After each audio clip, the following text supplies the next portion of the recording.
We're live. All right. What's up, everybody? Welcome to the Other Life podcast.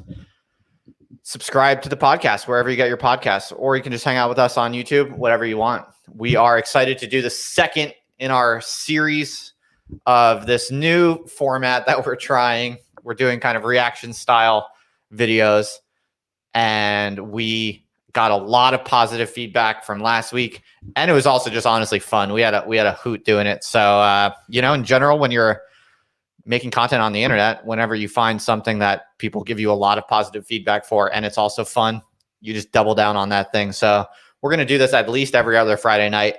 And I mean, if people continue liking it as much as they do, then we might even do it a few times a week. We'll see. We have a whole agenda of excellent topics to be reacting to, prepared by Ben. Say what's up, Ben. Hey, what's up? Ben, you were one of the stars of the show last time. Everyone in the comments really loved your short but enthusiastic appearance. Yeah, I don't really understand, but hey. For those of you who aren't following along with the drama, Ben has moved to Austin to help me build out my YouTube channel, but he's still finishing his undergraduate degree, so I'm not paying him yet because he's not working for me too hard yet. But the goal is we've explicitly declared this goal that when he graduates in May, I want to start paying him a proper salary. But in order to do that, he has to really prove that he's dedicated, and he has to prove that he's capable. So his goal is to double my subscriber count in the next 3 months. All right. It's taken me like 2 years to get to 10,000 subscribers because I've never really taken this seriously. But now we're taking it seriously, and Ben's helping me out. And if he can get me to if he can double my subscriber count to 20,000 subscribers in 3 months, I will give him $5,000 lump sum payment. Yeah. So subscribe to the channel if you want to help Ben get his chicken tenders. Please. And also any super chats in this hangout tonight they're all going to go directly to Ben. So just keep that in mind, and we'll do our best to reply to every super chat if we can get it in there. So absolutely. All right, so you all know me. I can't really keep up with the youth culture. There's always interesting things going on the internet, but I'm kind of busy with my own writing and building my own businesses and all the things I'm hustling on. So I don't personally pay too much attention to stuff going out on the internet gossip landscape.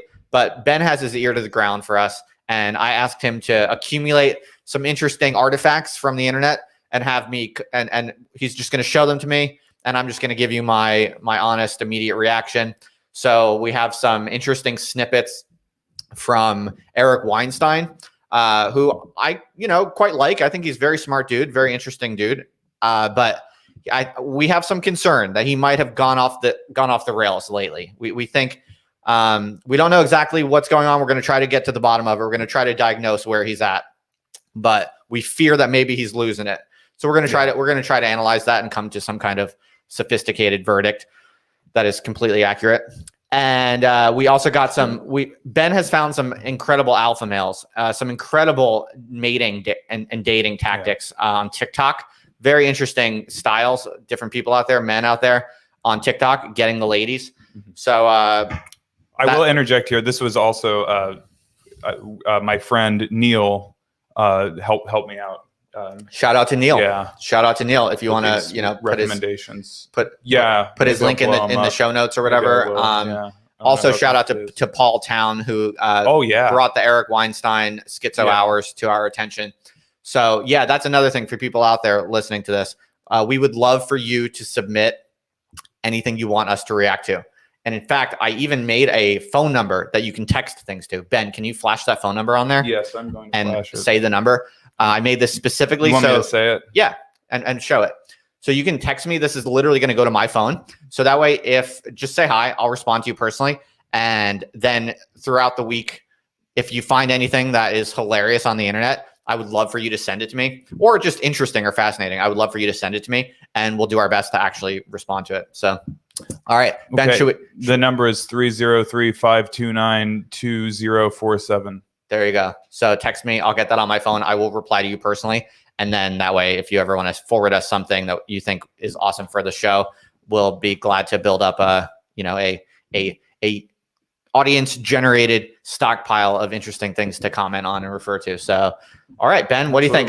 Should we get on with the show? I think we should get on with it. Oh, Ben, hit record on there. Oh, yeah. It's okay. No, it's not your phone.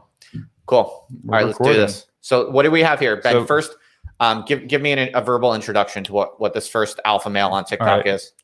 Verbal I mean, I don't know if he needs much of an introduction. I think it really speaks for itself, this clip. But all right, let's make sure they have audio so they can hear it. Yeah, he's got audio. I don't want to reveal too much. Here we go. All right. And I've got it. All right. There you go. Great. So we're going to play this. Play that. Calling all sluts 18 and over. If you are a female and a slut, I will literally marry your ass. Okay. All right. Well, we got a lot going on there. The first issue here, my friend, is that you can only marry one person. And if you're sending your message out to all, I don't even want to say the word, it's a very naughty word, SLUTS, then you're only going to be able to marry one of them. Okay. So that's the first problem this guy's got, is he's going to have too many sluts on his hands. And then is he going to marry them all? He seems to be promising them all that he's going to marry them, but that's legally not going to happen. So I would say false advertising, first problem. But the second problem is, do you really want to marry? Do you really want to marry a slut is the first question. But even on top of that, that's just the beginning of your problems here, man, because do you really want to marry not only a slut, but a slut who replies to this solicitation on TikTok? Also, I want to note the title of this TikTok. No, this is great. Somebody get they grandpa. Somebody get they grandpa. What does that mean? It's gender neutral. Well, I don't know. Is that added on by a user maybe? Probably. Yeah, so that's like a comment. Somebody get their grandpa, like this. Someone's grandpa is. Yeah, this guy might be on Ambien, possibly. Mm-hmm. I noticed that he's lying down. You're generally, when you take Ambien, you're supposed to go directly to sleep, or else you're going to get yourself into some kind of trouble. This looks like it could be a case of divergent Ambien use, possibly. But I do appreciate that he said only women who are over 18. That was very responsible of him, honestly. Yeah, seriously. So it's pretty wholesome. Relatively wholesome. I mean, he is trying to turn sluts into wholesome married women. Yeah. So that's kind of a pro-social good attitude. Ben, do we have a super chat there? Is it on point, or it's let's see. So flash. Maybe we should accumulate them for the end. What do you think? Yeah, maybe. Yeah, we'll it doesn't look like it's related. Okay, we're going to do all super chats, but we're going to do them at the end. So hang tight. We'll go through all of them. Yeah, sorry, Swisson 3. We will get to this. Thank you. $5. Wow, that's all right. Ben, do you have any takes on this guy? He's just super fucking cool. I'd love to hang out with them. I'd love to. Do we think that this strategy is going to work? Like, do you think a guy like this at his age calling all sluts if you're over 18, I will marry you, do you think that actually gets any replies?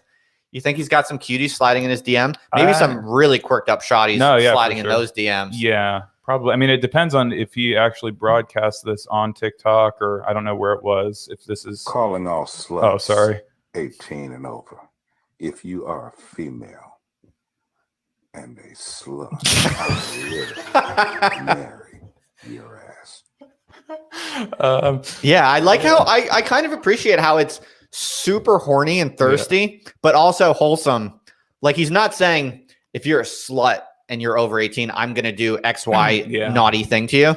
It's like he uses this sultry voice that's extremely horny, just dripping with horniness. Yeah. But the punchline is, let's have a wholesome, proper marriage. So I'm kind of with it. Wow, what do you make of these two home buttons? Buttons. Yeah, like on an iPhone, that the home button that you can toggle. Yeah, what does it mean? I don't know. There's two of them, and I'm wondering what. No clue. That might just be an artifact of the recording. I think that's pretty cool. All right. Well, I would love to get this guy on the podcast. I'd like to learn. I'd like to learn if he ever has any success with this tactic. It's pretty alpha, though. I gotta say, it's pretty alpha. I don't think it's a winning strategy. But this guy clearly doesn't give a fuck. And he's, given where he's at in his life, this could feasibly get you a corked up shotty who's down to get married. And, at least he's trying to get married. I applaud him for that. That's my final verdict on this. Yeah. What else do we got? Okay, so I'm going to take you back. Like a lot of men his age, they just want hookers or they want to like jerk off or whatever. But this guy wants to get married, and honestly, I applaud that. At least he's got his eyes on the right prize. Yeah, for sure. So we're gonna go to the next. All right, this is a really great example, I think. Ben, you want to pull up my phone number and leave it up just so people, because that's new. I just want people to be able to see that. Absolutely. I'm kind of terrified of what kind of quirked up shit people are going to send me, but just leave that up for the most part. Yep, it's up. Okay, so next on the list, we have this is like a genuine display of alpha energy at all levels, and I kind of aspire to be this alpha. All right, let's in do my it. life. So here we go. You forgot the audio. Yes, I did. It's okay. I got your back, Ben. We're still getting adjusted to the technology here, but have no fear. Ben will be a pro in no time.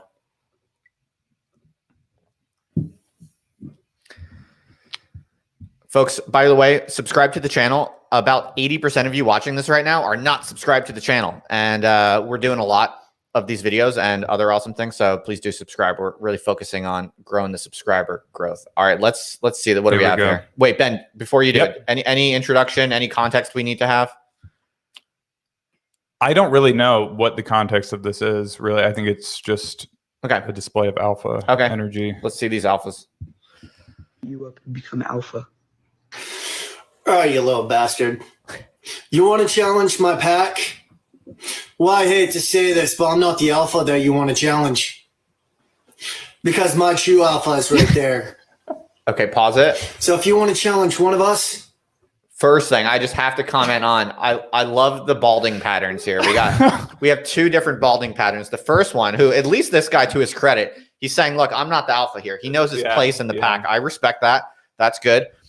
It's like Plato says, justice is a well-organized harmony. It's when everyone knows their place, both when the parts of the soul know their place, but also the parts of the city or the parts of the city-state know their place. When everything knows its place, that is one way to summarize the state of justice, according to Plato. So the first guy, I'm getting good vibes. Yeah. He knows his place. He knows he's not alpha. But then the second guy, I just want to know so badly why he has this bald spot in the front, which is... What do you mean? You never see a bald spot in the front like that. That's not male pattern baldness, which I've been studying lately for obvious reasons. That is like, it looks like he got banged on the head by like a baseball bat and then had surgery. Like he had multiple stitches and they had to kind of like they had to shave the head or something like that.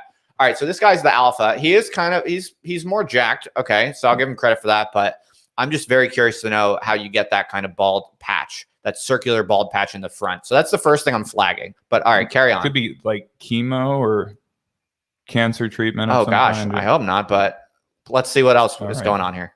True alpha is right there. So if you want to challenge one of us, you have to go through all of us. Ain't that right, alpha? So true. I'm back. I stepped down because I had to. Now I'm back. So, you want to challenge? Let's challenge.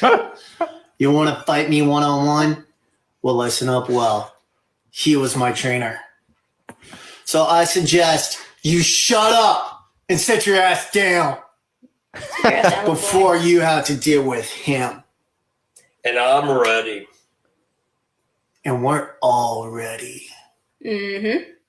I like how the woman tries to get a word in edgewise, and he's like, shut up, bitch. I don't even know what she's tried to say at the beginning. And okay, so many things going on here. Let's break this down. I feel like this might take a half hour to get to the bottom of everything going on here. So one thing that jumps out to me is I feel like this might be a three-way menage a trois, and I think the guys might be gay, frankly. Yeah. Because here's where I picked up on the gaydar. The gaydar started beeping when, maybe you can rewind to this and replay it. Yeah. Where the guy who's saying he's not the alpha bends backwards. That is very gay. Just where he bends his head backwards. Just play that part. If that's not gay, I don't know what is. Ain't that right, Alpha? So true. All right, that looks like a sex. That looks like a sex pose. Okay, the guy on the bottom. It looks like this guy has experience with balls in his mouth, because that's like the kind of posture you put yourself in. You should never really have that posture towards another man unless you've been there before and you're doing naughty things with that man. All right, that's the first thing. The second thing I would say, and this is a practical lesson for all you young men out there. I mean, I respect that the beta bro is knowing his own place. That is a good and noble thing, but you don't want to be so submissive about it. You know, generally you want to kind of steer clear of that. Like, if you know you're dominated, if you know you're the beta, you kind of go your separate way. You should kind of look away, right? You shouldn't be like groveling to the alpha male in this obsequious way. That's kind of gross. That's why I detect there is some homosexuality going on here. Oh, sorry to interrupt, but we're getting a comment that someone has context. Apparently, the skinny guy is married to the woman and often makes angry videos saying he's not gay. So, oh, okay. All right. Maybe not. Take that. You know. All right. All right. We have some data, incoming data. Apparently, the guy claims to not be gay. I respect that. Maybe he's. I mean, I'll take him at his word.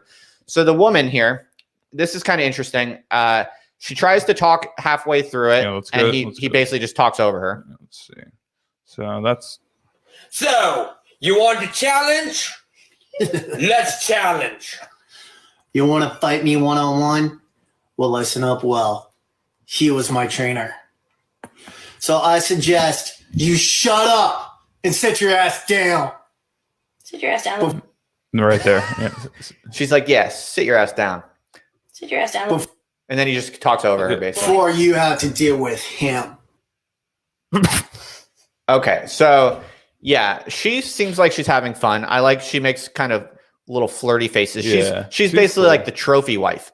She's like, she has a posture. Quirked up shoddy. Yeah, well, actually, she's the sanest person here. Yeah. She seems very normal, actually. She seems pretty well-adjusted person. I like the sexy eyes she makes at a certain point. She's kind of doing her own version of the the pinup model. She's basically a pinup model. No, yeah. I suspect that these men are sharing this woman, though. I have to say, I'm guessing. I don't know, but I'm guessing they share because, well, the guy's admitting he's a beta to this guy's alpha, and if there's nothing that better defines that difference than access to the woman. So.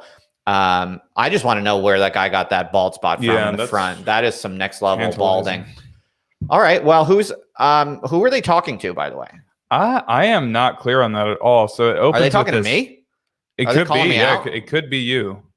All right. Well, that would be all of us. That would be some next level content. But I guess it's like TikTok. So in TikTok, I think you can reply to other people. I think that they're replying to this. Yeah. This poor kid. I feel bad for this poor kid. He just made a short video saying something really quick, and now he's got this like deranged meth head menage a trois like attacking him. But okay, all right. Do you have any comments on this one, Ben? I mean, I just love it. I've watched this probably like 100 times, and I just can't get enough. I mean, oh yeah, I guess you can see. It looks like there's a little icon here. Maybe that's their profile picture of this guy, and it looks like they are like. Okay, well, you know what? In some way. I don't see anything bad about this video. Like, they're not doing anything, I thought I detected a little bit of homosexuality. Hey, people do their own thing. I'm not here to judge that. But, the content is there's nothing, it's a little strange, but there's nothing to object to in particular. Yeah. And those are my observations. That's my reaction. Great. So let's go to the next one then. Let's move on. We now have this is a great one. This is actually really any intro context we should be aware of, Ben? Context for this one is basically just hearing real talk from a real person about how to conduct your life in an authentic way. All right. And I think people will appreciate it, hopefully. Really is valuable for me to hear. So all right, let's do this. Excited to share it all with you. You keep forgetting it, Ben. The audio. I thought I shared it. Oh, maybe I didn't see. You have to click the box. So I'm pretty sure I did. Oh, maybe my glasses aren't. No, it's working. all right. Let me just double check to be safe. I'm gonna do it again. Share audio. Yes. Yeah, I think I was right for what it's worth, but I could be wrong. Yeah, you're all. Cool. Yeah, you're right. Okay, you right. ready? Let's do it. Here we go. Well, I hope that's true. Ain't no hope. I don't give them fucking hope, man. Hope you gonna pay your goddamn rent. Hope your car work. Come on, man. Ain't no but bullshit. No, I'm just saying. I think a lot of black people are being brainwashed. It ain't got nothing to do with them. Okay.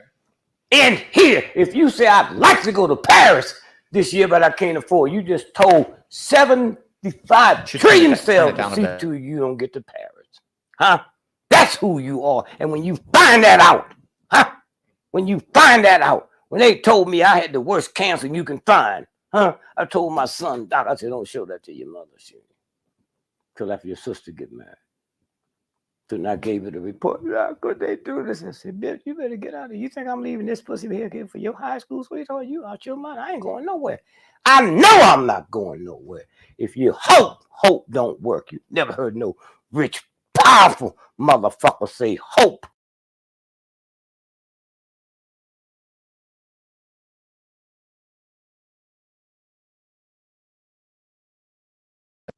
Was Yeah, I that know. muting us? Yeah, I don't know. Uh-oh. Whatever. Was that mute? Did people hear that? I wouldn't worry about it. It's probably just some little momentary glitch. Oh, okay. I guess we could replay it. Well, we're going to replay it anyway as we watch it. Okay, so what I'm seeing here basically is we got this very confident, articulate, older black man preaching some legit gospel here. I basically can agree with everything he said. I think he's got the right attitude. No hope, no fear is a good slogan. That was the slogan of Caravaggio. No hope, no fear. It's a really good dictum because basically it's like Spinoza says. If I recall correctly, Spinoza says that hope is the feeling of joy, but attached to some image of the past or the future. So you don't really want hope. That hope is not something to strive for or to value in its own right, because it's contingent. It's dependent on things that can be taken away. So what you really want is a kind of permanent joy that doesn't depend on anything past or future. So I love the critique of hope. I completely agree with this. I think you should have no interest in hope. Hope is a kind of, it's a concept for weaklings. And no disrespect, some people need that. And if people need hope, then they should have that. But it is a consolation prize. Hope is a consolation prize. It's a cope, in other words. It truly is. Hope is a kind of dream of a future to make it possible for you to withstand the present that you don't find worthy of affirmation. But what you really want is a permanent affirmation. You want to, like Nietzsche says, you want to say yes to life. You want to be constantly saying yes. And your joy should not depend on any image of the past or the future. And to hope too much is to kind of get addicted to a certain attachment to either nostalgia or some kind of dream. And yeah, so I love what this guy's saying. He's totally right. Now, what was he saying about Paris? Like, if you want to go to Paris, here, replay the whole video. It's a short one. Yeah. Just in case people didn't catch it. Here we go. Well, I hope that's true. Ain't no hope. I don't give them fucking hope, man. Hope you gonna pay your goddamn rent. Hope your car work. Come on, man. Ain't no but bullshit. No, I'm just saying. I think a lot of black people are being brainwashed. It ain't got nothing to do with them. Okay. And here, if you say I'd like to go to Paris this year, but I can't afford, you just told 75 trillion cells to see to you don't get to Paris. Pause it. That's who. All right, two things to note here. I like that he's invoking this idea of talking to your cells. Never really heard of that. It's quite interesting, though. I like this way of thinking. Also, I find it kind of funny that the guy asking him he sounds like a younger kind of woke dude who's like basically trying to talk about racism and black people are being brainwashed, man. He's like, no, they're not. Just talk to your cells about what is true, and all of those cells will listen. It's pretty based, honestly. So, all right, keep it going. Who you are. And when you find that out, when you find that out, when they told me I had the worst cancer you can find, I told my son, Doc, I said, don't show that to your mother, till after your sister get married. Then I gave it a report. What they do this? I said, bitch, you better get out of here. You think I'm leaving this pussy here for your high school sweetheart? You out your mind. I ain't Right, going pause nowhere. it. What did you just say, Ben? I'm not sure. He said something about a pussy in high school. He's saying something about he learned he got cancer, and then he came home and he's like, don't tell the girls about this. Yeah, don't tell your mother. But I could not catch what he was saying about getting pussy related to Let's that. hear it. This pussy here for your high school sweetheart. You think I'm leaving this pussy here for your high school sweetheart? You out your mind. I ain't going nowhere. I know I'm not going nowhere. If you hope don't work. You never heard no rich, powerful motherfucker say hope. All right, that was based. That final line is incredibly based, and I think there's a lot of truth to it. I also really like this attitude of not caring what doctors say. I mean, I don't want to preach to those of you listening out there anything, irresponsible. I want you to take care of yourselves. If you need to see a doctor, see a doctor. So I don't want to be irresponsible here. But me personally, I avoid doctors like the plague.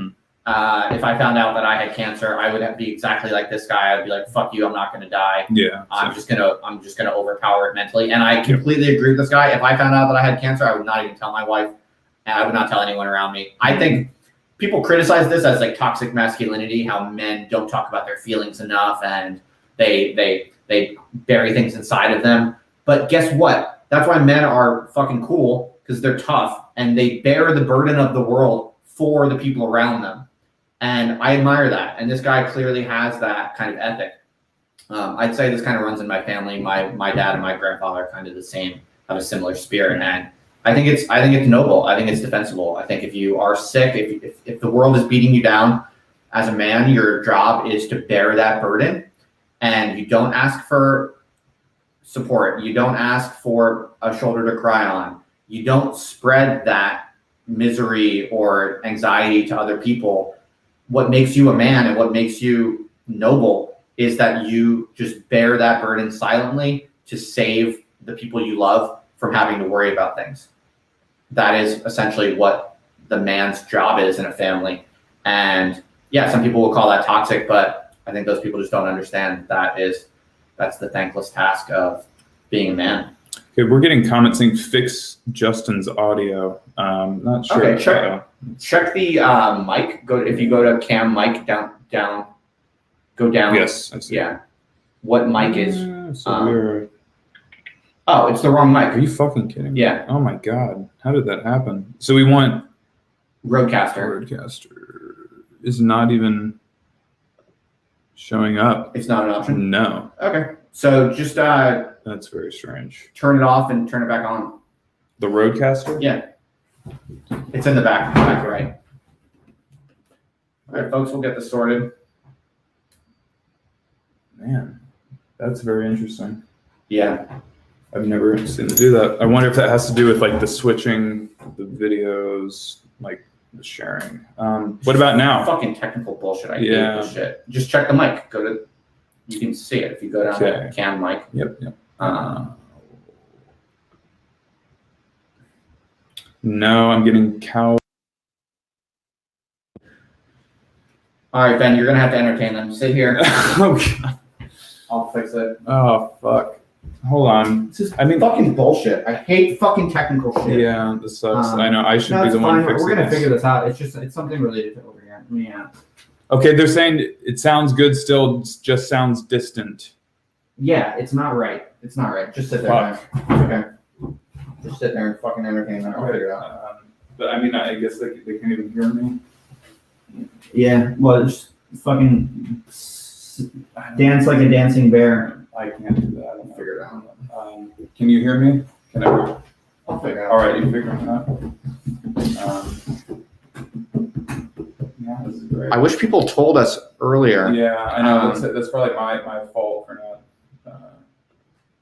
Oh, you know what? I bet you I know. All right.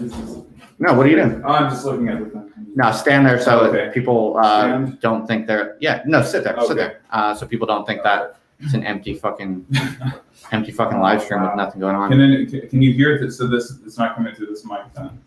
I see it's coming through the Roadcaster, but I guess the Roadcaster isn't going to the computer. I'm so fucking sick of fucking technical mishaps.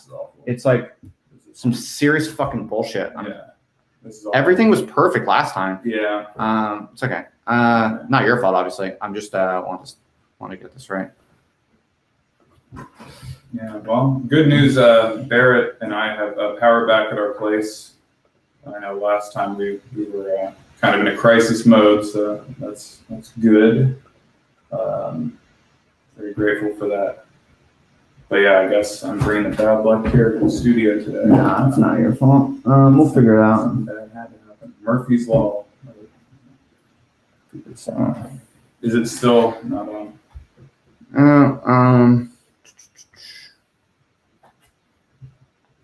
All right, Ben, just keep talking, entertaining them. Okay. Hey, how's it going? I wish I could entertain you. I wish I say or something, say or do something entertaining for you folks, great folks.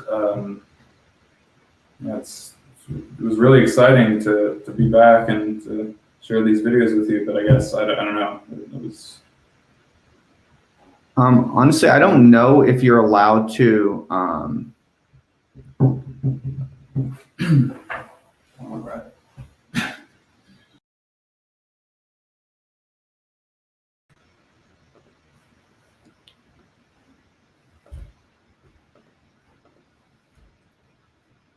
Oh yeah. What I don't understand is am I allowed to restart this tab?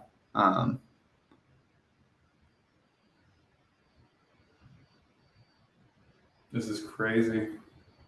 Am I allowed to? I don't know if I can refresh this. Let's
All right, we're back. We're back. All right, we're back. Fuck, man, that sucked. We had the viewers. The viewers were going through the roof. We were fucking in the groove, and then it all for the fucking moon. went kaput. Yeah, it was all my fault. No, it's not No, Ben's it was fault no one's at fault. all. No. Just some random bullshit. For some reason, the mic was our nice mic was not getting registered by the kind computer. of feel like intentional or directed. It could have been a directed assault. I mean, Eric Weinstein would Yeah, I think teach he was us. trying to. Oh well, this is a good segue into like look. him, Eric right? Weinstein says that if you become really powerful, there are going to be forces exactly that come after you he does to say take that. you down. So it's completely possible.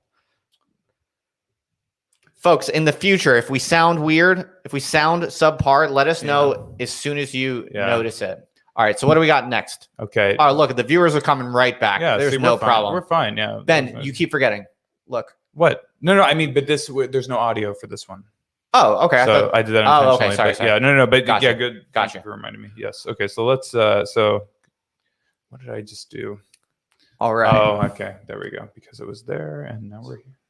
When we get to the cryptocurrency, what I'm going Go ahead. Pause that. Yeah. Where's that coming from? One of the other tabs, Yeah. I'm sure. All right. So here we're looking at a recent tweet from Eric Weinstein. And this was brought to our attention by Paul Town. Yeah, Shout out to great Paul. guy. Shout out to Paul Town. Great Real poster. man. Great poster. And Total alpha. Sigma, really. And basically, here you have Eric Weinstein on Twitter saying, please unthrottle this account. And by the way, he's linking to an article about himself.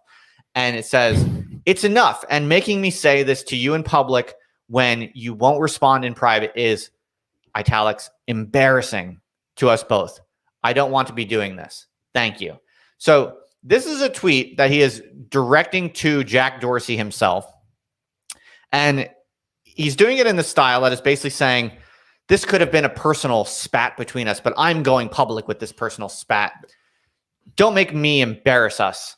And okay, so this is fascinating for many reasons. This, folks, is just the tip of the iceberg. And I want to say very clearly, I liked Eric Weinstein. I admire Eric Weinstein. I do think he's a genius. I think he's an interesting dude. And I think he's a great social theorist who actually has contributed a lot in recent years to thinking outside the box in a public way. So I generally like him. I've talked with him only a few times on Clubhouse, but so I can't pretend to know him very well or anything like that.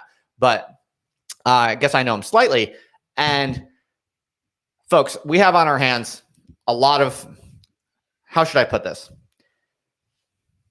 There are a lot of weird ideas that Gen X people have in their minds that we need to, as a public service, I think as a millennial, I need to disabuse some of my Gen X peers of some of their less reasonable ideas and attitudes. All right. So this is just the beginning of the iceberg. If you actually listen to Eric Weinstein in his different appearances, the guy, I don't know. I like him. I want what's best for him. This is a message of love to him, but I'm a little worried he might be losing it. I mean, as people are commenting in Paul Town's comments, paranoid, neurotic, schizo hours. Oh yeah. Twitter schizo. Folks, this is just the beginning. So what we're going to do is we're going to go through some of the, how should I put this? Possibly more deranged things that he has said before. And we're going to try to give them an honest diagnosis. We're going to try to get to the bottom of this. So first of all, I just want to say about this, that this item 1, Exhibit A, that this is a clever power move because he's basically making it seem like he's close friends with Jack. But I mean, Jack has he literally founded Twitter. So do you know what this guy's DMs must look like? Can you imagine what Jack Dorsey's DMs must look like?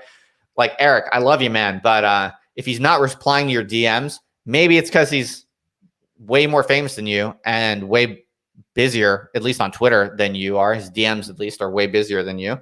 And look, Eric, it's called shadow banning. Welcome to the club. Like, we've been out here for a while, all right? Like, anyone who says anything at all provocative gets their account throttled. So it's kind of like, dude, it's somewhat self-important. This looks and feels a bit self-important to think that to think that you can bend the ear of Jack, and as if people get throttled or AKA shadow banned all the time. So this is a little tone deaf. It rings rather conceited, and I think he might be overestimating his stature, his status. Jack is several levels above him in terms of internet clout, and Eric here is a little delusional in putting himself on the same level as Jack in this way.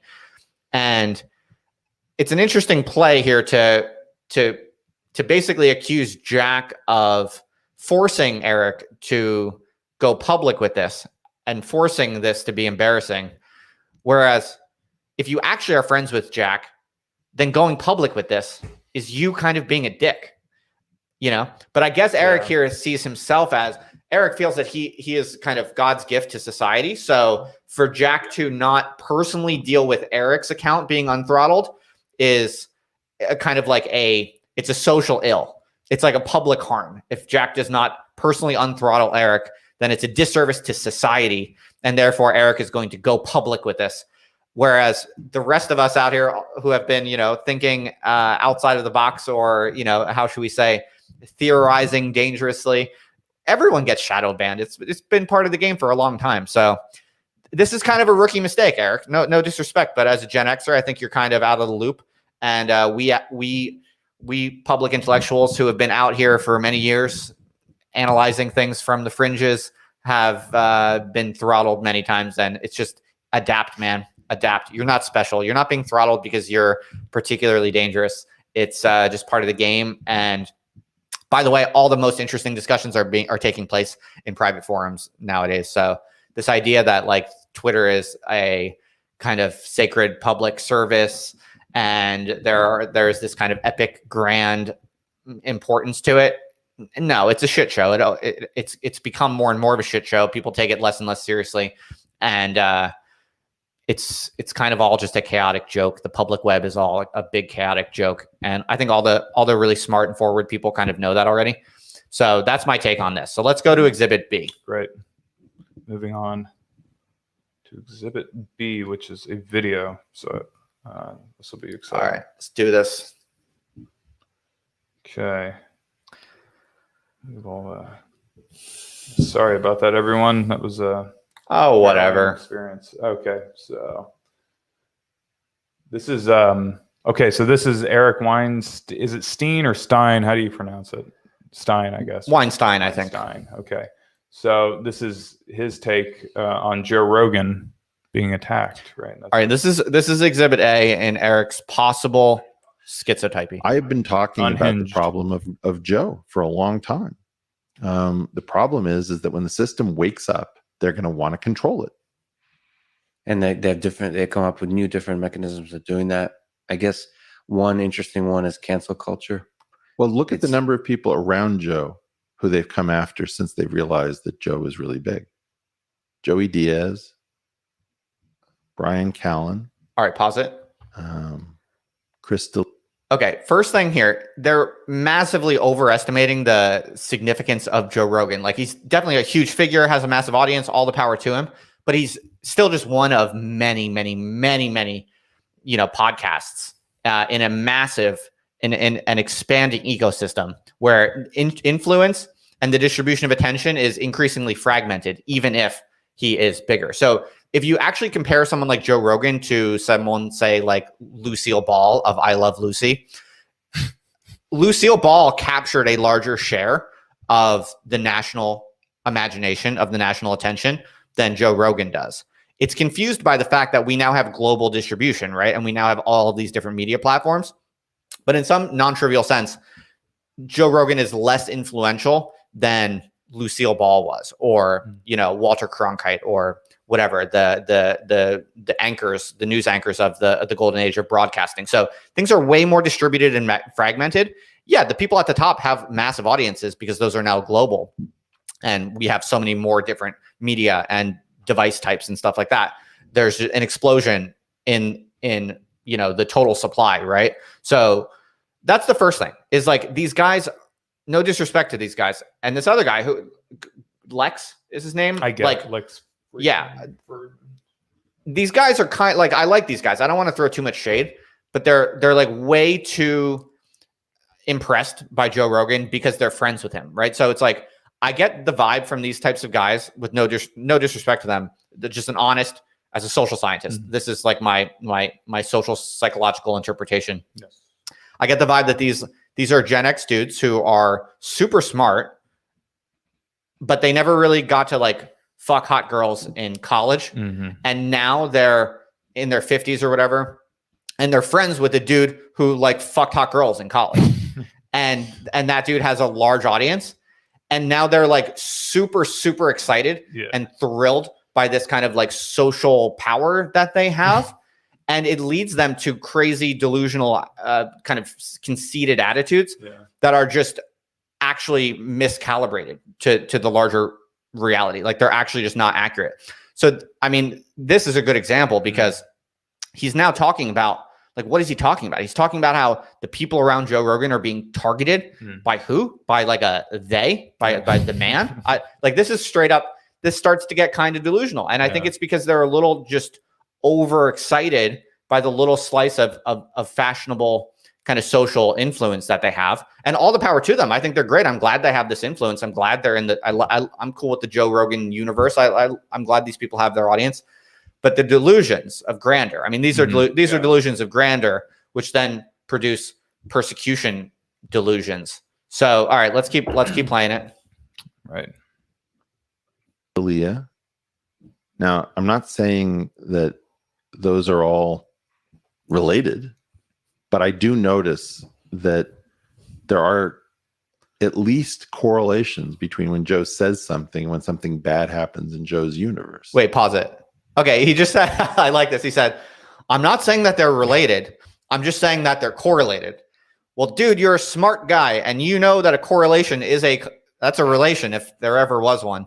So, yeah, I mean, he's so smart, and I really like him. I guess, like, my message of love to these guys is, like, I want Eric Weinstein he should be writing books. He should be focusing on his own content. He should be focusing on developing his own original ideas and analyses and publishing them to larger and larger audiences. What about his universal theory of everything? We're going to get to that. Oh, sorry. We're going to get to that. But my point is, he doesn't seem to be like working too hard on content. Like his podcast, I don't think has released a new episode in several months. And he's like on Clubhouse all the time, just basically talking into thin air and it disappearing. And then he's doing these types of appearances where he seems to think that he and his friend group are this like supreme, like intelligentsia, world power clique that is going to be chopped down by who do you think, Ben? Is it the CIA? Is it like is it the Davos crew? Like what? I don't know who he imagines. The reptilians. Yeah, I don't know who he imagines to be targeting Joe Rogan and his friend group. Yeah, you can just see basically here's what's going on. The social power that he has accessed with his modest audience is melting his brain. It's making a very, very smart man who is very capable of extraordinarily insightful social analysis start to say stupid shit that literally doesn't add up on a basic logical level. Like you just said, I'm not saying it's related. I'm just saying it's correlated. His brain is being melted by social power. And at the core of that, Ben, do you know what is at the core of that? Sex. Yeah, that sounds right. I think he's horny. No disrespect. I think he's horny. I think what's going on is he married? Do you know? Yeah. I mean, I'm not meddling in that or making any commentary on that. I'm just saying that. I mean, when you get social power and people are listening to you and you have this new kind of influence, it is essentially a kind of erotic power. It's like, people are looking at me. People admire me now. I knew that I used to be smart, and I've always been, well off. I've always made good money, and I've always known that I'm smart. But now all of a sudden, people are looking at me with respect and admiration on a fairly large scale, even though he's, kind of middle tier in the power laws of social influence. And that is so intoxicating that it actually makes people stupid. It actually makes it hard for them to think clearly. Horniness. That's right. It makes you. Well, yeah, because he's had on his podcast, he's had porn stars now. Yeah. Whoa, really? I forget her name. One of the porn stars, and he's had Anna Kachian also. And so porn stars. Yeah. So all I'm saying is that this guy is smarter than this. And I want him to be smarter than this. I want him to be focusing on original intellectual production. And that would be awesome. He needs to go back to that and not fall into these traps of like stupid gossip, fashion disputes, which is essentially what this is. It's not even like cool. Like it's not even like Alex Jones, like unhinged cool. No, he's way too concerned. Cringe. He's just too concerned with like himself and his friend groups and power and this kind of stuff. And it's like a true intellectual should be detached from all of that, and they should just be working on their own writing and research. Yeah. So okay, that's my diagnosis. But let's keep this going. That's cool. All right. It's easier for me to believe that that's happening when it's happening around Joe himself. Yeah. But I'm worried about my friend. Yeah. And I don't necessarily want to push him towards being more if he doesn't want it, because I don't want to conscript people. He's got a great life. Pause that. Okay. Everyone's his friend. We are escalating here. We are escalating. I think we are really getting into serious schizo hours. Eric, what are you talking about here? Yeah. He's saying, I don't know if I should conscript my friend Joe into something bigger. What is he talking about? Like, it honestly, the only thing I can guess he's talking about, it sounds like Eric is thinking, me and Joe Rogan could build an organization or a cabal that is going to go on and do aggressive or ambitious, I don't know, sociological manipulation campaigns, propaganda campaigns, kind of Navy SEALs, invasions of other countries. Like, I don't know what is he talking about when he says, I love my friend Joe. I don't know that he wants to do something bigger. I think, you know what this means? I really think this. I bet you what he seems to be referring to or revealing is that in their personal conversations, I bet you Eric has said things to Joe like, hey, Joe, dude, you're so fucking powerful, bro. Let's build X, Y, or Z organization. And X, Y, or Z organization, fill in the blank, is some fucking bonkers, like take over the world. Let's fucking, let's teach all the sheeple what the truth is. And because he talks about that in other interviews he's done, where he talks about how, unfortunately, the people in power who are smart don't want to really, step up to the role that is in front of them. So I think this is what's going on. Eric actually wants to do large scale, global kind of social psychological manipulation campaigns. And I think he believes that he and his smart friends who have a platform are morally obligated to do that. Yeah. And he is disappointed that Joe Rogan doesn't want to do it with him. That's what it seems to be. That's what he seems to be saying. I mean, if that's not the case, then he's literally just rambling nonsensically. He seems to be referring to exactly what I'm describing. Yeah. All right. So keep it playing. Situation. He's done a huge service. Thank God. Do you know? Yeah.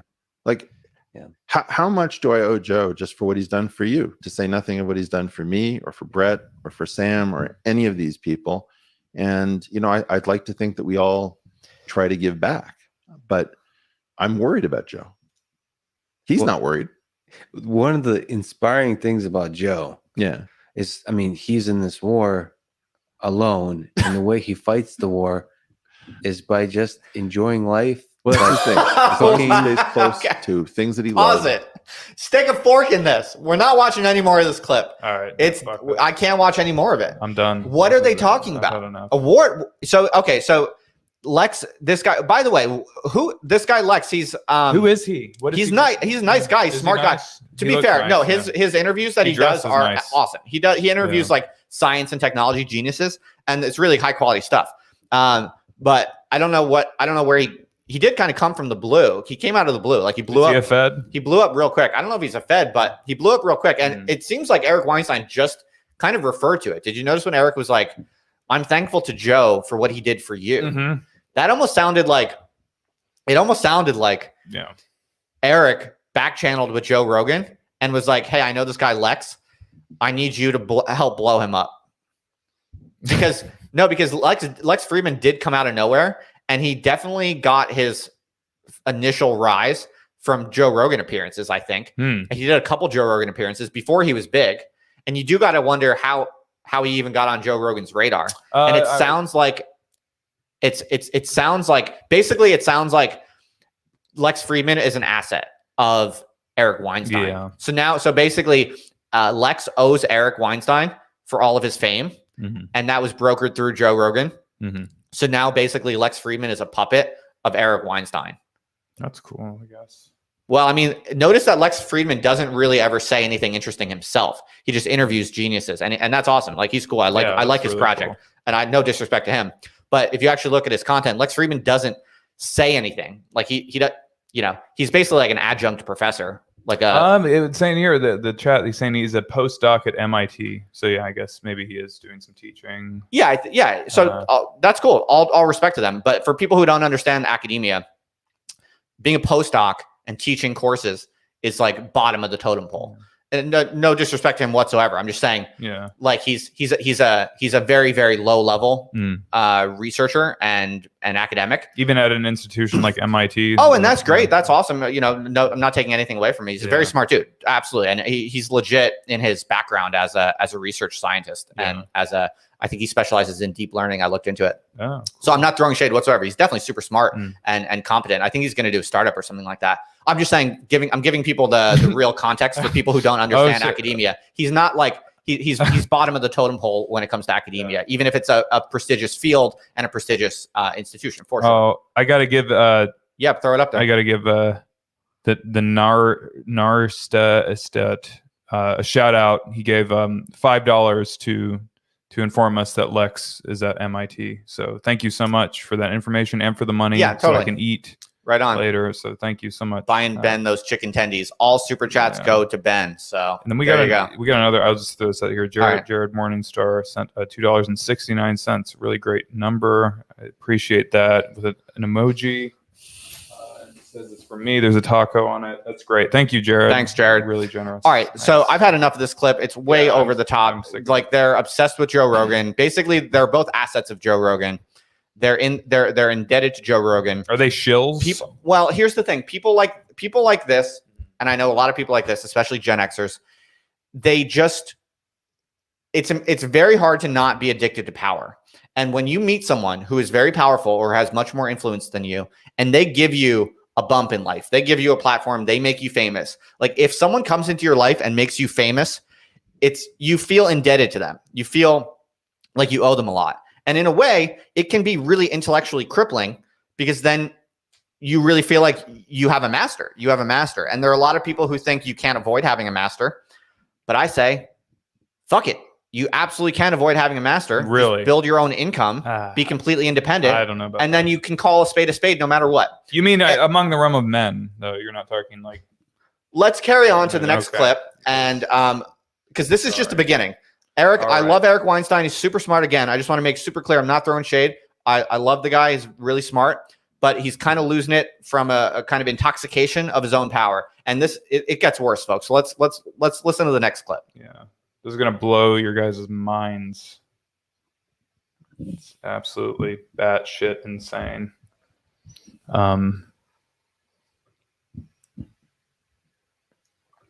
You almost forgot. I did, but I didn't. But I didn't. First person outside. But I forgot this. Of me to get a look at geometric unity was Jeffrey Epstein. Pause real quick. How did he know I was working?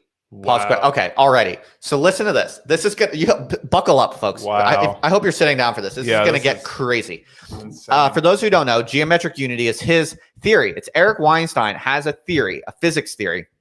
And by the way, Eric Weinstein's super legit genius, and he's a mathematician, super high level, legit mathematician. So I have nothing. Monster. I have nothing. That's fucking. I have nothing but respect for. I'm sure he has an amazing, fantastic, innovative theory.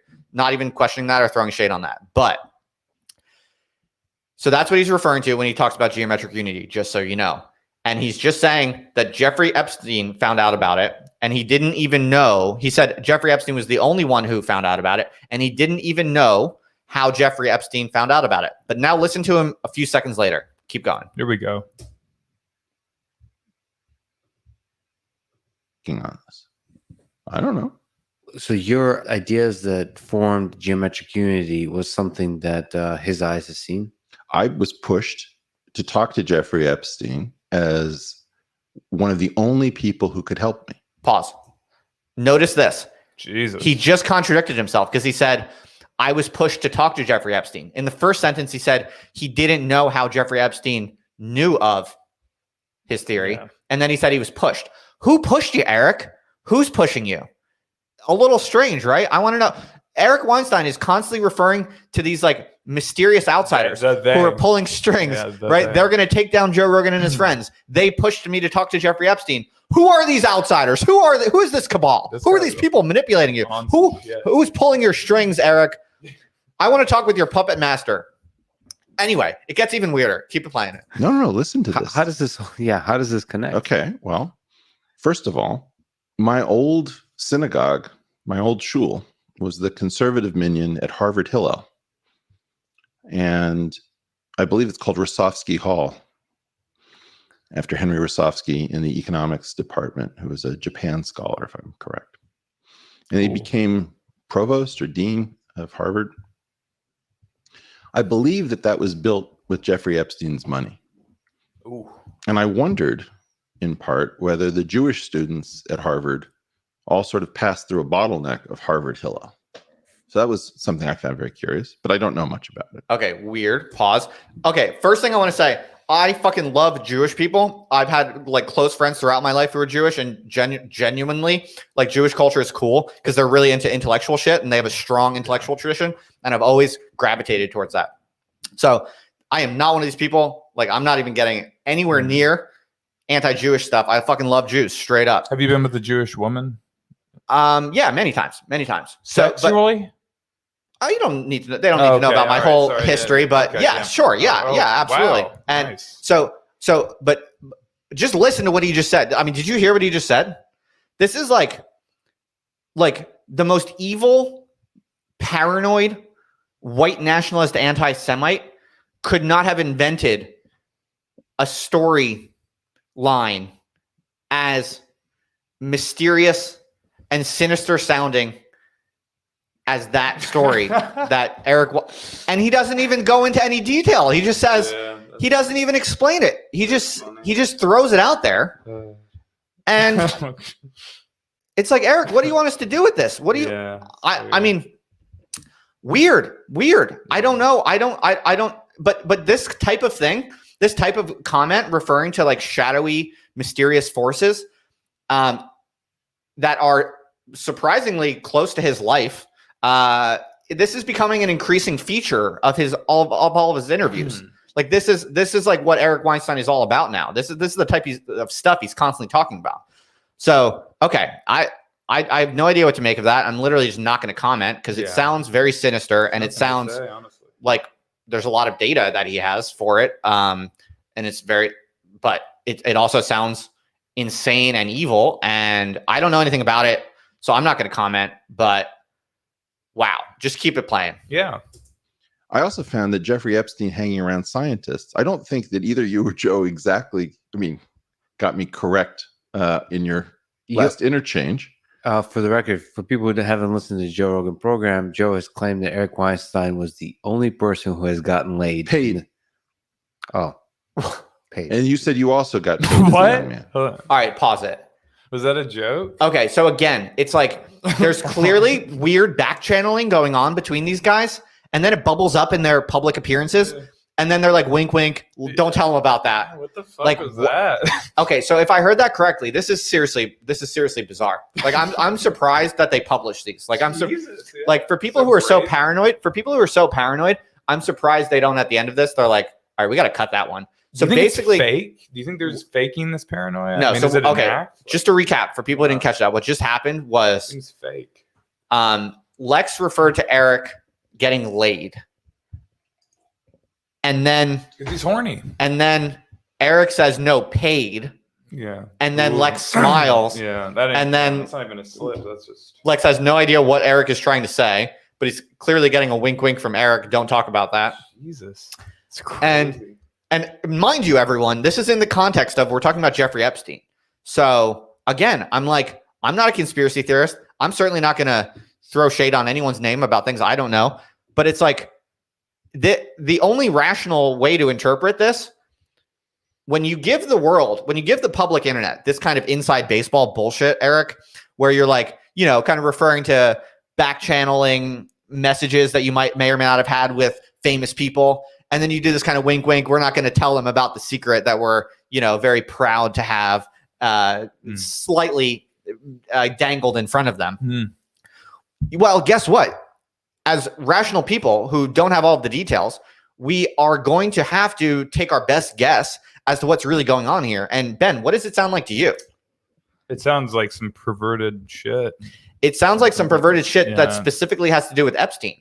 Yeah. I honestly don't get it. And I'm not trying to suggest anything. Well, it's either that or it's fake. It's an act. It sounds like they're literally saying that. Like it seems like that is the most rational, basic interpretation. It's not a conspiracy theory interpretation. It's like the only sensible interpretation. When they're talking about Jeffrey Epstein, he's talking about how he used to know Jeffrey Epstein. He's talking about how he was pushed by unknown shadowy figures to talk with Jeffrey Epstein. Really just that bit. Sure. Oh, Weinstein was the only person who has gotten laid. Paid. Paid. And you said you also got paid as a young man, right? And he lied. I believe the word was laid, but allegedly. My hearing isn't so good at age 55. Yeah. All right.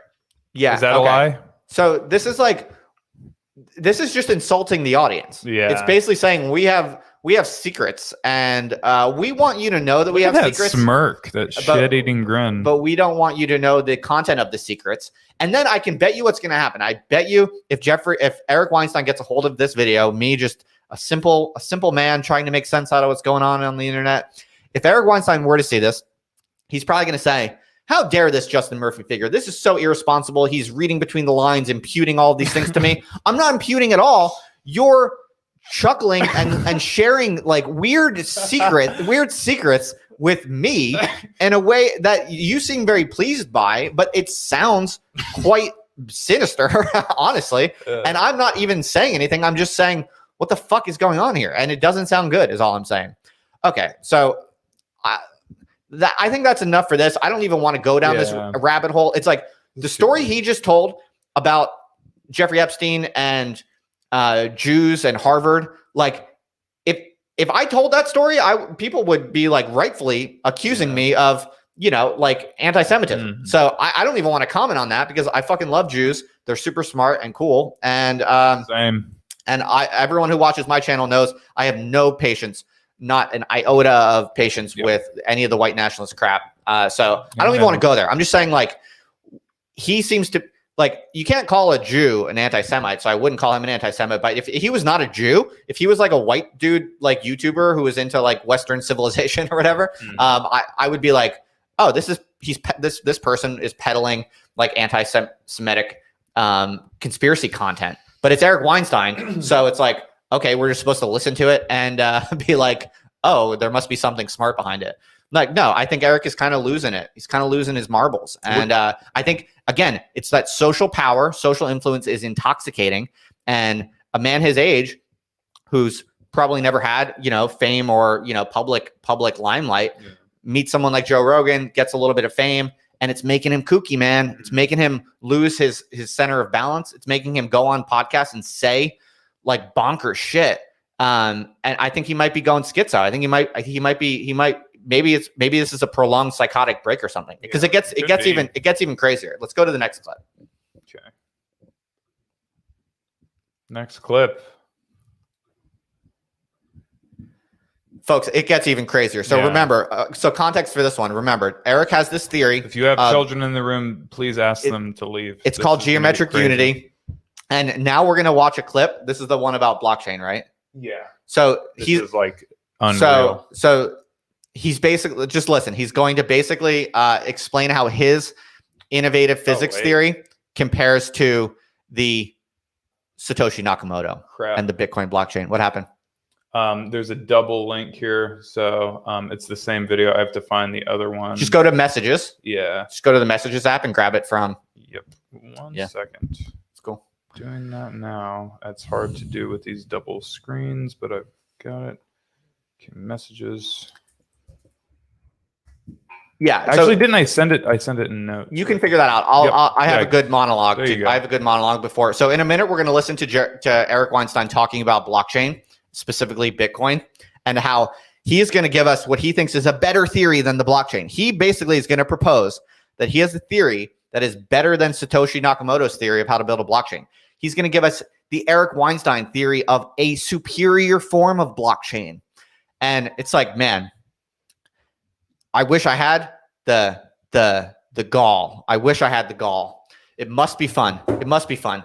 I wonder if he's on like, I bet you he's on like TRT or something like that. What's that? Testosterone replacement. Oh yeah. It probably makes you a bit cocky. Yeah. And he maybe is like OD. He might be ODing on TRT maybe. I don't know. That sounds right. All right, you got the one we want? Yeah, I do.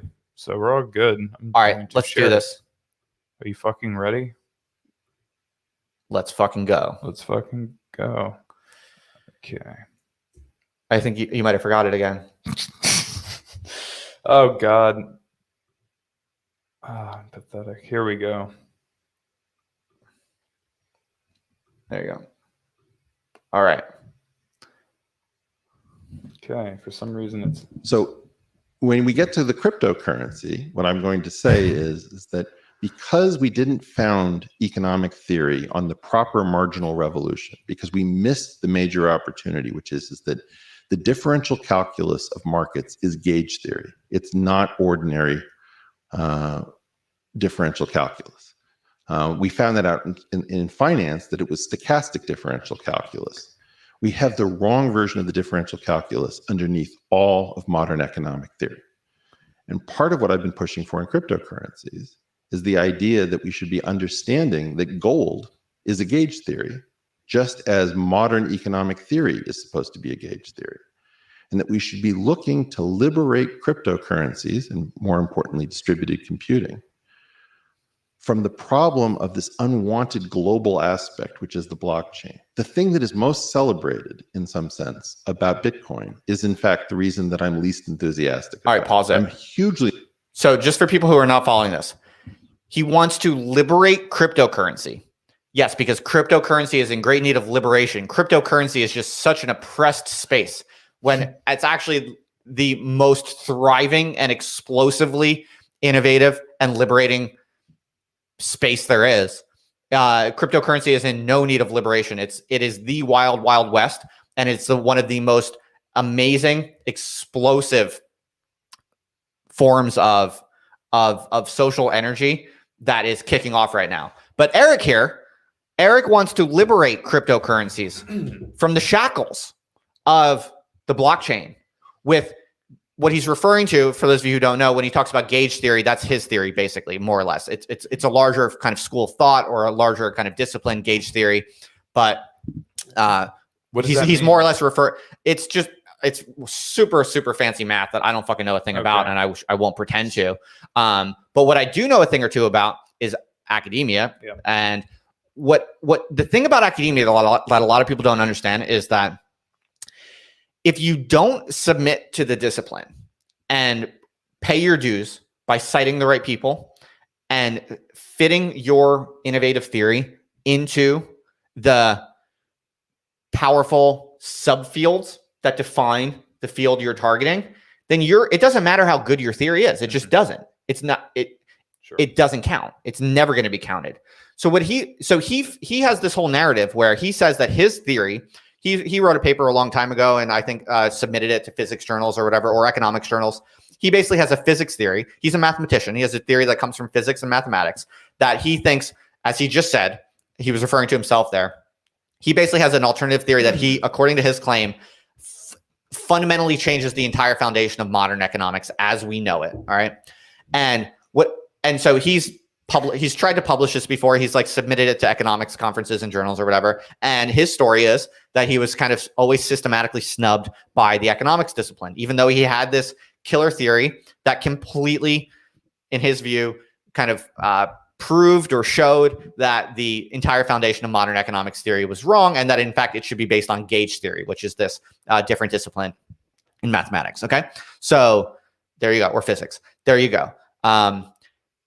But now he's saying, and you can say whatever you want about that, but now he's getting into actually dangerous territory where he's just genuinely out of his depth. I mean, when he starts talking about blockchain here, he's just genuinely talking about things he doesn't fully understand and things that are actually somewhat demonstrable when it comes. So in a minute, I'm going to show you where he says something specific that I think just betrays a direct lack of knowledge about how blockchains work. But I just want to flag for people what's going on so far.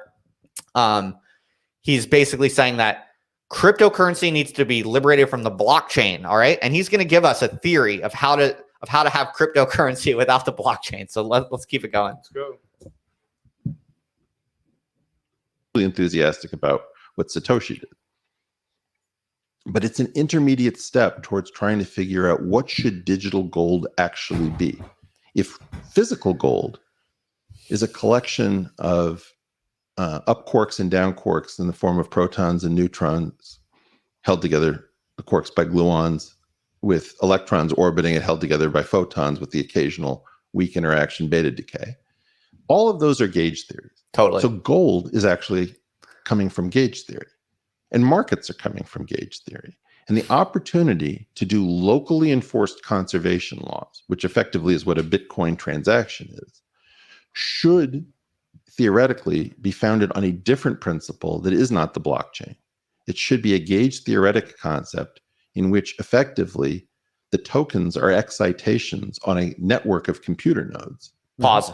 Hear that? Excitations. I told you he's horny. He's just horny. No, that's what I was thinking. No, okay. So listen. When I heard that, So basically, this is where he's really getting out of his depth. Because here's the thing. Here's my challenge to you, Eric. If you are right, and look, you're fucking smart as hell. What do you think his IQ is? I don't know, through the roof. I want to believe you, Eric. I actually would be convinced possibly that you have an alternative theory. But here's the problem, and here's where you're out of your depth. If you really have this alternative theory of how you could do this, then you need to fucking go and build it. You need to get a team of engineers and you need to make it work, because there is a ton of money floating around right now for these types of projects. And you're a smart guy. You could easily convince a lot of investors to build what it is you're talking about. There's no lack of money. There's no lack of energy around projects like this. There's no lack of engineering power. People who want to work on the next most innovative project in this space. So here is where I think, as just mano a mano, I have to say to Eric Weinstein, Eric, bro, this is where you have to put up or shut up. You have to either engineer this, or you can't make these claims that are highly disrespectful to the extraordinary innovative engineering that's come down since the Nakamoto white paper.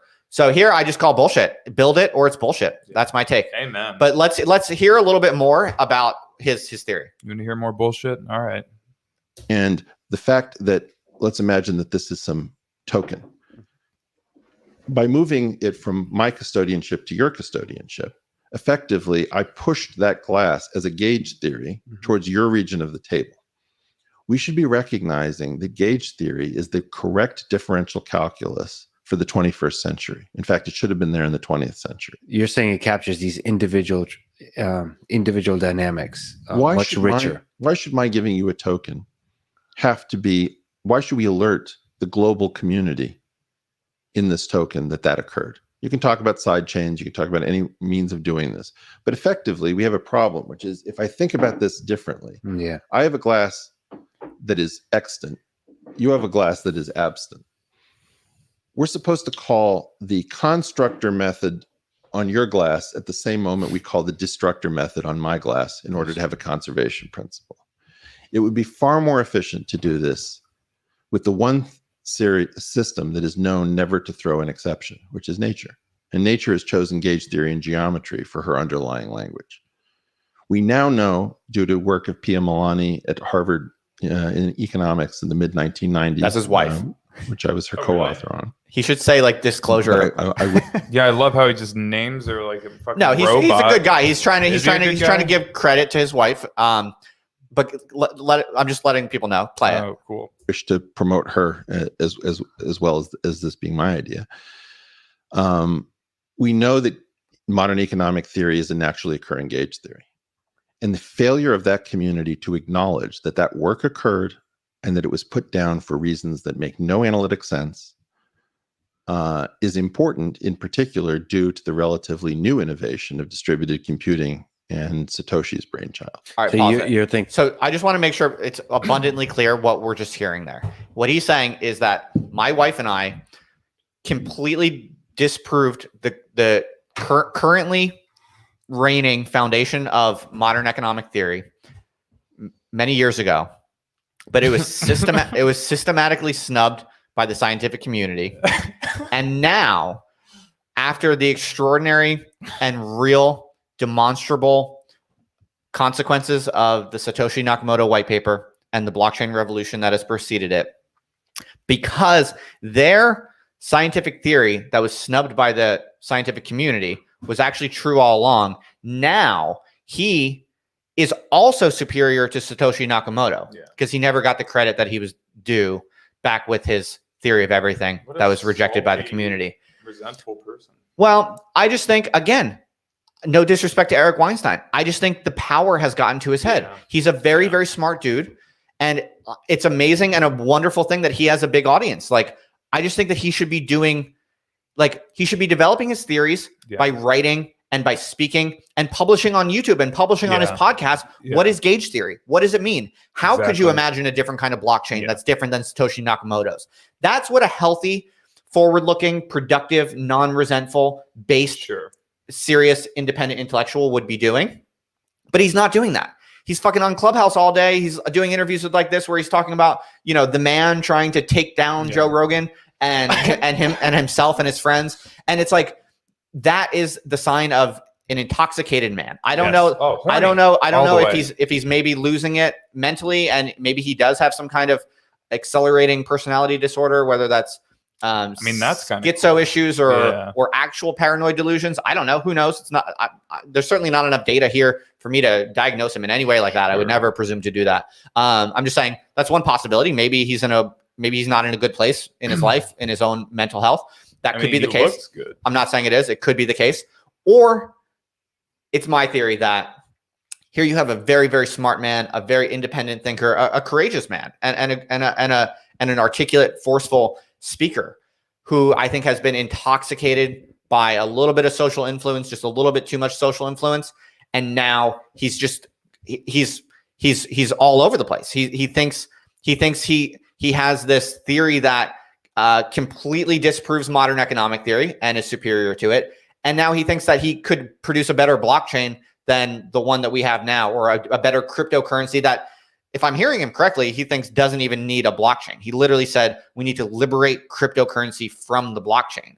So look, Eric, build it, get some investors, build that cryptocurrency without the blockchain, or else I think you should, take a rest. I think you should take a vacation, maybe, relax a little bit and recalibrate. I want you to, my advice to you, Eric, would be to take a step away from influence, take a step away from power, just for a little bit, just for like a few weeks.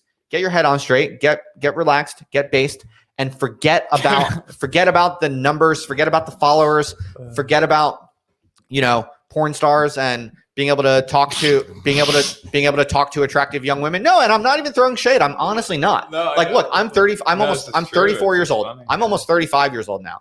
All right. I'm a happily married man. I'm not young and handsome anymore. I'm like an aging middle-aged man. And I'm saying I can. You're a stud. And I have like 1/10 of Eric Weinstein's following. All right. And I, in my own heart and soul, can feel in my own everyday experiences the thing that I'm criticizing him for or bringing to his attention in a loving and friendly way. Because I really do care for him. I just want to basically, describe what I'm seeing. And I hope, he can avert this spiraling into paranoid delusions and delusions of grandeur that he clearly seems to be on the track of. Because when you get a little bit of power and you can get porn stars on your podcast, all of a sudden, do you think he fucks them? None of my business. I wouldn't go there, but personally, but all I'm saying is that fucks with a man's head. It really does. And I just think that he's drinking a little bit too much of his own Kool-Aid, and for his own good, I want him to just take a step back, because you know what? Here's what I'll say. I actually believe this guy has very innovative theories. He should be publishing books. Why is there not an Eric Weinstein book yet? He should be doing original research and reflection, and he should be writing fire social theory / mathematics theory / economics theory. and he should be publishing that on his extraordinary platform that he built up for himself. Yeah, like people like this have the power to do their own research and to change the world significantly by actually doing the work. But you don't want to, young men, if you're out there listening to this and you're a smart dude, maybe you have your own theories, maybe you write a blog, maybe you're a YouTuber or a podcaster or whatever, and you're genuinely really smart dude who's capable of genuine valuable theory and creating it and putting it out there. You can't fall into this trap that Eric has fallen into where you just feel like, you know, you're neglected and it's unfair and you're being systematically ignored by the physics community. Like, guess what, people? Guess what, Eric? I'm sure you know this, but maybe you need to be reminded. Physicists and professors at Ivy League universities get emails all of the time from genuine, super high IQ savants with some theory of everything. That's like, here's my gauge theory that re-explains all the foundations of modern economics. And guess what? Here's the thing that no one tells you. A lot of those people, those crazy outsiders who write those theories, the theory of everything, and they send it to that Harvard professor to get some help, to have their paper shown to the world and given some recognition. Here's what no one wants to talk about. A lot of times those papers are very smart and they're very interesting and valuable in some way. There's always something about them that make them, from the professional academic standpoint, illegit or diluted. But that goes back to what I was saying before, that typically the whole point of the academic discipline, the whole thing that holds it together, is that if you can't tie your innovative theory into the currently dominant pre-established literatures, then it just literally doesn't count. It's that simple. And so what we have here is a man who, he is an outsider. He tried to apply a kind of mathematics and physics theory to a wholly different discipline. It was rejected by that discipline, just like the innovative theories of everything that high IQ savants like to send in to Harvard professors all of the time, like weekly, like literally. If you're a famous professor in Harvard or something like that, yeah, you receive weekly. Did you ever receive anything like that as a professor? No, because different type of field. I was never that famous. I was never that famous. Right. So, and no, man. This type of stuff is especially prominent because I know people who are physics professors, and this type of stuff is prominent in physics and math, somewhat in economics. Like, what about psychology? Like, does Jeffrey get? He might have had this experience. Yeah. You'd have to ask him, but that'd be interesting. It's there is a known phenomenon where physics, math, econ types of people receive papers from random outsiders who have a new theory of everything. And it's often very, very smart, because you have to be pretty damn smart to have those kinds of delusions of grandeur. Yeah. But guess what? All of those papers get ignored. And Eric just basically seems to think that he's special because the way that his paper was ignored. But all outsiders who don't submit to the discipline get ignored. And I don't, I haven't read his paper, so I'm certainly not. I might be speaking out of school, but that's what it sounds like to me. And I just wish that Eric would focus on. He should publish that paper. He should be blogging. He should be podcasting. He should be making YouTube videos that push the envelope of what he really thinks at the highest level he's capable of. But he's not doing that. He's doing like these bullshit interviews where he discusses and kind of weird, mysterious shit that doesn't seem to add up. Yeah. And cryptic. So yeah, this is my message to Eric. That's my diagnosis. I think I'm not sure that I have too much more to say. Yeah, because that was, I think, the last of our clip, right? Yeah, that was our last clip. Unfortunately, or fortunately. All right, folks. Other Life Podcast, baby. Sign up, subscribe to the YouTube channel if you're listening here on YouTube, and click the little bell so you get notifications. We're going to be doing more reaction videos like this, and you can also get this on your phone. So subscribe to the Other Life Podcast wherever you get your podcast. And I also have this phone number now. So if you want me to react to some other video that you found, I want to hear and see the funniest, weirdest, most interesting stuff that you encounter. You can send me pictures, GIFs, videos, whatever. If it's good and interesting and on brand for us, we will analyze it and reflect on it and react to it in upcoming show. So yeah, we got some super chats that we ignored, right? So yes, all super chats go to Ben. So oh yes, thank you so much. If you have any more super chats, I'm happy to take some now. I know we had some before the outage, go up to the before top. We were like canceled. Hold on. So yeah, let's try to go to the top. Well, it's not really letting me. So let's just go with this. Let's go to the first one you can see. Okay, so this is from Lev Polyakov, $7.77. Good number. Love you, Justin. Looking forward to you coming back to Break the Rules TV soon. Nice little advertising for yourself there, Lev. But hey, fair enough. We're cheap. We have cheap advertising here. You throw up a super chat, tell them about your podcast. Fair enough. No, I know Lev. He's a good guy. Lev and Jules. They're cool. They're cool dudes. The Break the Rules podcast. Go check it out. Thanks, Lev. Yeah, it was cool. Thank you, Lev, for the money. It's not. Let me scroll. That's okay. Just whatever you can find. We had like a $15 one and a $5 one that we didn't address. Oh, we ignored. Yeah. Oh, you know what? See if you can go to the YouTube page. Oh, grab true. Actually, yeah. Yeah. Genius. All right. Can you throw up my phone number so people have it? Yeah, let me do that. Okay. Yeah, so this is a new thing. I have a phone number now. So Ben will throw it up on the screen if you're watching. And if you're listening on the podcast, it's 303-529-2047. And that's literally like my phone. That's going to go to my phone.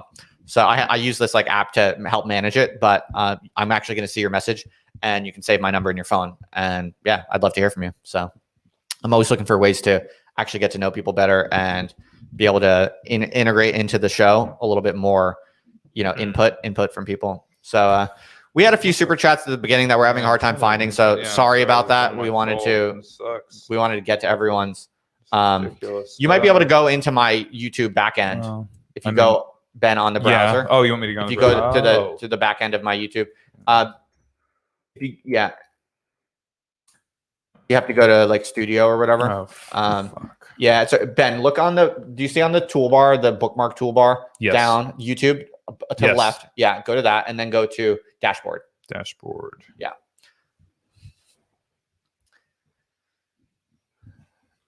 Then we go. And I don't know where you would find it exactly, but you can just try to, if you go to monetization, maybe if you go down, on the left there. Yep. Yeah. Go down to monetization. Got it. And then go to super chats. Beautiful. No. There should be somewhere that you can. I just want to go to the damn video. Just 1 second. Hold on. Let me figure this out. Let's go live. Yeah, so we just have to figure out how we can accumulate the super chats so we can give people their shout outs, but we're fucking up a lot tonight. So. Yeah, we really are. It's Sorry. Pretty bad. Pretty embarrassing. Just Google like how to Wow, so meta. Yeah, or you could try going to analytics there. I'm just gonna go in the. If you go up. chat. Oh yeah. Just let me do this. So this is. Does that let you go all the way up? It's very strange. I wish there was just an option to. Try going to.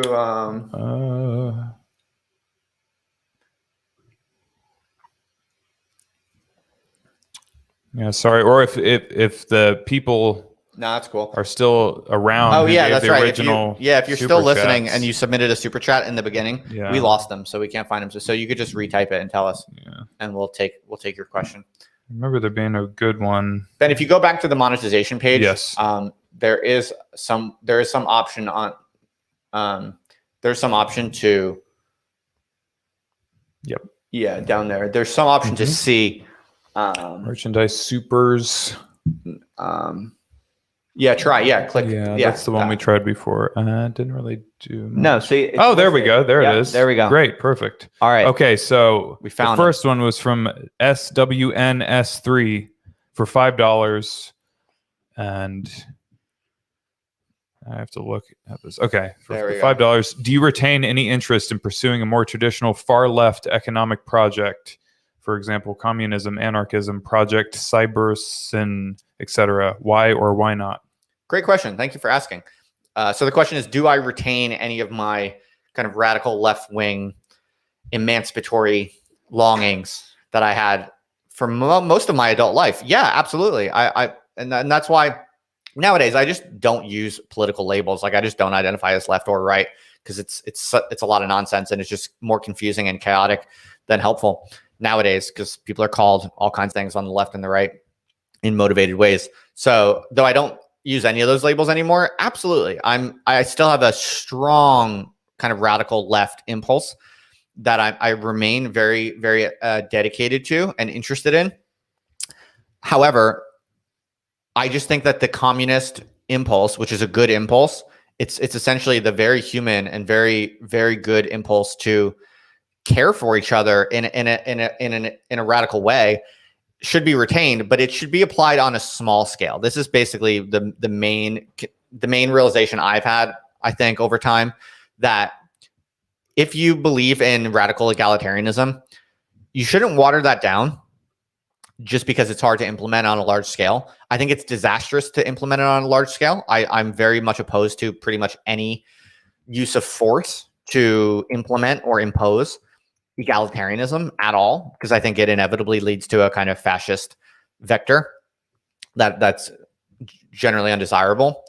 But I do think that voluntary redistribution or voluntary egalitarianism in small groups is where it's at. And I think it's very possible. It's very, very possible to engineer it as long as it's voluntary and as long as it's in small groups. I think the possibility space for actually building and engineering a viable communistic social and economic system, the level of, let's say, 50 people, 100 people, and they don't even need to live together. I'm not talking about like the old hippie communes. I'm talking digital. I'm talking cryptocurrencies. I'm talking blockchains and smart contracts. I absolutely think that the possibility space has hardly even been explored. I do think it is increasingly possible to engineer radical egalitarianism through digital technologies. And I think we should. I think we're obligated to.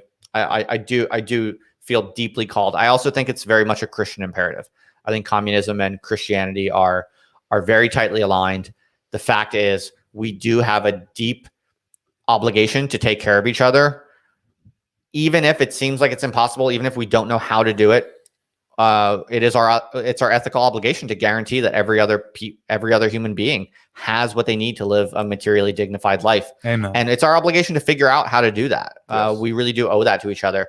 I just think you have to also say that state-centered or kind of force-based models are all rotten and need to be completely avoided. So yeah, the solution is small scale, and it's using technology and engineering, and especially around incentives, and really thinking hard about the game theory involved, and coming up with what we need to come up with to make a solid egalitarianism viable and kind of game theoretically stable in a voluntary way at a small scale.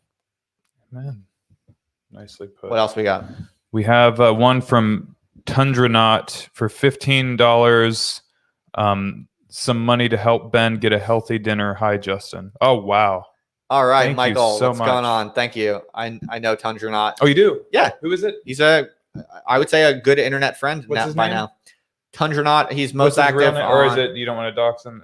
Yeah, no, I don't. Oh, well, that's fine. Well, I mean, thank you. I really appreciate that. No, he's not like super paranoid about any of that. Oh, great. I think he's been on the internet as Michael Awesome. in different ways, but I won't say any more than that. But awesome. Well, yeah, thank you. Yeah, no, he's a cool dude. He's one of those people I know only through the internet. I've never hung out with him before, but we have like a good friendship. Like, we share information with each other about like our families and stuff. That's and awesome. He's just a nice, wholesome, Oh, middle-aged dude like myself, Nice. who has kids, but he's also really interested in theory. So shout out to Tundranaut. He also takes very nice Instagram photos. Oh, cool. Something of a photographer. I'll So have to shout follow out to Tundranaut and check him Awesome. out if you want. Yeah. Oh, yeah.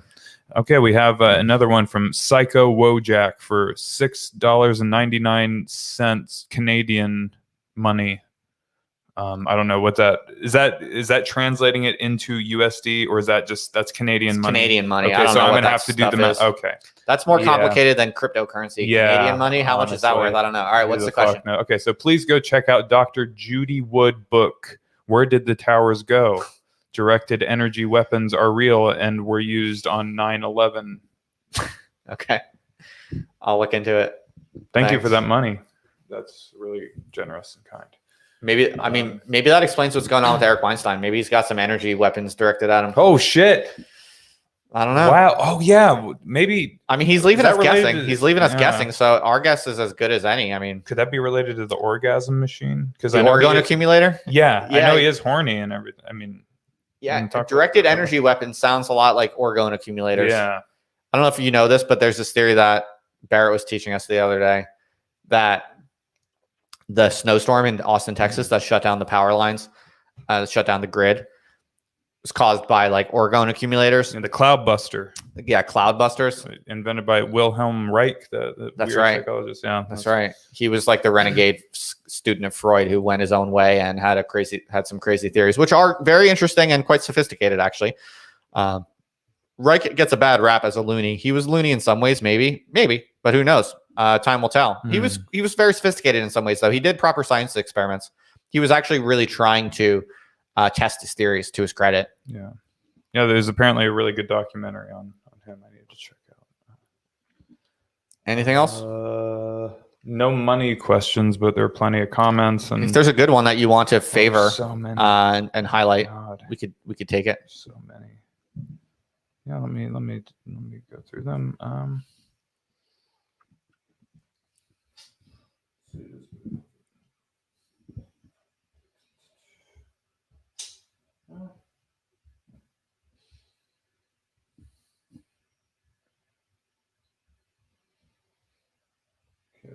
We did all the super chats, though. Yeah, we did all the super chats to my All right, gang. knowledge. Unless you want to squeeze in the last super chat, I think we're going to wrap this baby up. This was fun, though. Thanks for everyone hanging out. Subscribe to the YouTube channel and click the bell so you get notifications when we go live again. We're going to do this more, so it's super fun to do, and people clearly enjoy it.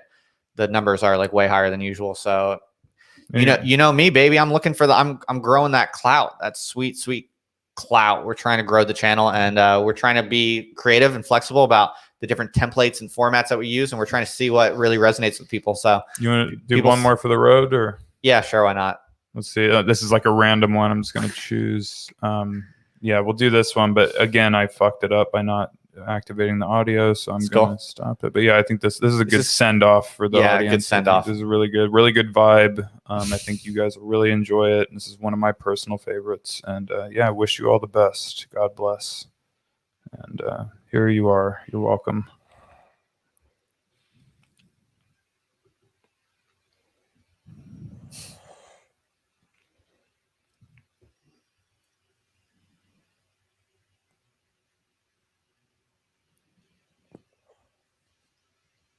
He's like making love with this cigarette. He's horny as fuck.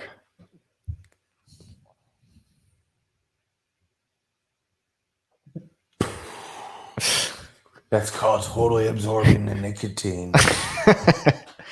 It's called something else too. It's called making love with the nicotine. Oh, you removed me from it. Oh, just totally getting in value of the nicotine. Double pump. Oh, his fingernails are disgusting.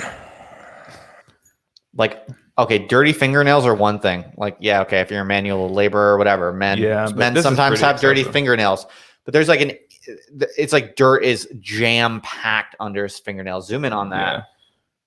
Oh, let's magnify this. I feel bad. I don't want to be mean to anyone. Well, it's not mean. It's just but he is. I mean, putting himself. Yeah. He's like filming himself. Yeah. That is. I can't look at that. Take it down, please. Really? Yeah. Does that gross you out? Yeah. Okay. Well, to be fair, okay. Oh, fuck. Let's give an honest appraisal of this guy. To be fair, I mean, this is good. You know, he's being efficient. He's conserving energy resources. This is like environmentalism, basically. It really, This is what an environmentalist looks like. He's trying to get every last ounce of nicotine out of that cigarette as a service to the environment. He doesn't want to waste anything. This is what happens with radical environmentalist ideology. Produces guys like this. Exactly. Just like, dude, if you're going to do a TikTok video, just wash your fingernails. I just can't look at this. But I mean, look, I'm happy he seemed to be enjoying himself. He was clearly pure savoring it. He was reveling in it. And I'm all for that. To each their own. And joy is what you should optimize in life. Amen. Because joy is the feeling of power, according to Spinoza. Yes. And unlike hope, remember the guy we heard from earlier, the based black guy who was talking about how hope is bullshit. It sells. in some ways, this guy who's sucking on this cigarette with his disgusting fingernails, this guy who's making love to his cigarette with his disgusting fingernails, is in some ways the embodiment of that based black guy's advice. Yeah. Because this this guy isn't worried about hope. He's not looking to the future. He's not looking to the past. He's not nostalgic. He's not longing. He's not desperate. He needs nothing. He's absolutely content. He's in a state of perfect, balanced joy as he sucks on that cigarette. It's almost like he's sucking dick when he sucks on that cigarette. He's putting it in his mouth like he's almost having sex with it on his lips. But to his credit, he is enjoying it immensely, and he's getting every last ounce of joy and energy out of that cigarette. So maybe I could learn to be more like this guy. Yeah. Maybe we all could learn to be more like this guy. And that's the thought that I want to leave you with. Just wash your fingernails and don't smoke. But in every other way, in moderation, in every other way, be like this guy. Just wash your fingernails and don't smoke. Yeah. All right, folks. Thank you. This was fun. Subscribe to the podcast, Other Life Podcast, best podcast by far. Ben, thank you for doing this. Yeah, you made some money tonight. Yeah, thank you everyone for hopefully we got some subscribers. Right. And we'll be back on here at the very least the same time next Friday. But we might even try to do a few more of these or some other things. We got some other things in the works. Yeah. All right, everyone. Thanks, Ben. Thanks, everyone. Thank you, Justin. Peace out. Thank you, everyone. God bless. Good night.